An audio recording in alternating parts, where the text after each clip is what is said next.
हाल है। ठीक है, श्री निर्मल सिंह। 32 speaker sir. जी मंत्री।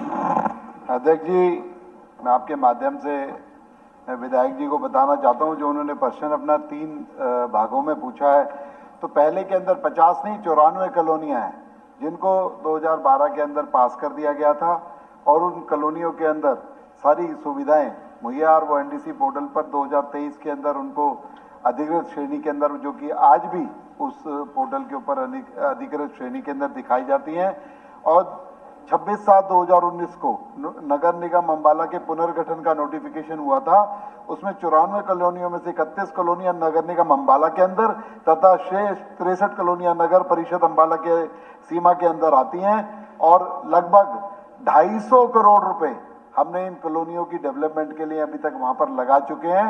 और इसके अलावा माननीय सदस्य ने एक और बात की है कि जो अन्य कॉलोनियां हैं, 24 कॉलोनियां और हैं जिन्हें चिन्हित किया जा चुका है। उसके अंदर 111 लेफ्ट आउट पॉकेट्स हैं, उन्हें भी चिन्हित किया जा चुका है। उन पर काम काफी आगे बढ़ गया, और अगले 3 महीने के अंदर उनका भी निर्णय करके उनको अप्रूवल देने का काम हम लोग करने जा रहे हैं। स्पीकर सर, ये कॉलोनियां 54 हैं जो अवैध हैं, और जहां आपने कहा कि इनको नगर सीमा के उसमें आ गई हैं एरिया में, और इसके अंदर 12 पंचायतें भी जो आ गई हैं, वहाँ सुविधाएं नहीं है, धरातल पर नहीं है। और कभी भी किसी अफसर से बात करें तो वो कहते हैं कि ये अवैध ही, मैं तो अवैध का ही शब्द सुनता हूँ। आपने 34 या 24 का जिक्र किया है, बट ये 54 है। कब तक इनको किया जाएगा? एक जो लोग डिमांड करते हैं गांव के 12, ये डिस्टेंस पर हैं शहर से, कॉर्पोरेशन से बाहर है, इनका कोई लेना देना वहां से नहीं है।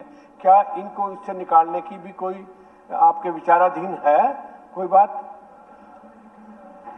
अध्यक्ष जी, जिस तरीके से सदस्य ने चिंता जताई है कि वो जो नगर पालिका है, नगर निगम की परिधि से बाहर है, उनको तो इसके अंदर काउंट नहीं किया जाएगा। लेकिन नगर निगम के अंदर जितनी भी कॉलोनी आती हैं, जो उसके अंदर हमारा एक क्राइटेरिया जो सरकार ने बनाया हुआ है कि 2 एकड़ जगह होनी चाहिए, उसकी कनेक्टिविटी 30 फुट की रोड से होनी चाहिए। अगर उसके अंदर कॉलोनियां जो है 24 फॉल करती हैं, और उन पर एग्जामिनेशन का डिटेल एग्जामिनेशन चल रहा है, और उस पर हम लोग जो भी है उसे एनडीसी पोर्टल पे चढ़ाने का और सैंक्शन करने का काम करेंगे। अगर जो नियम और कायदे कानूनों के अंदर नहीं आती, सब चाहे छोटी 1-1.5 एकड़ की कॉलोनी है, 2 एकड़ से कम है, या और कोई दिक्कत है, उन्हें किसी भी तरीके की मान्यता नहीं दी जाएगी। और इसके अलावा माननीय मुख्यमंत्री जी ने एक नया आदेश दिया था कि जितनी भी लेफ्ट आउट पॉकेट उन कॉलोनीज के अंदर बच जाती है, 1 एकड़ का, आधे एकड़ का, पौने एकड़ का कोई पीस बच जाता है, उनको छोड़ दिया गया था। 111 ऐसी लेफ्ट आउट पॉकेट उन 24 कॉलोनियों में चिन्हित कर दी गई हैं, उन्हें भी हम सैंक्शन करने का काम करेंगे। को आप सब नियमित करेंगे? विचाराधीन है आप करेंगे। जो 2.5 एकड़ के में नहीं है या कम है, पहले तो देखो इनको बनने दिया। अब वहाँ लोगों को नहीं, हमने नहीं बनने दिया था किसी भी तरीके से। अनऑथराइज कॉलोनियां जिन पर रेगुलर कार्रवाई हुई थी, जिन पर तोड़-फोड़ का, जिन पे FIR भी दर्ज हुई थी, लेकिन नियम और कायदे कानूनों के तहत 2023 के अंदर फिर एक नोटिस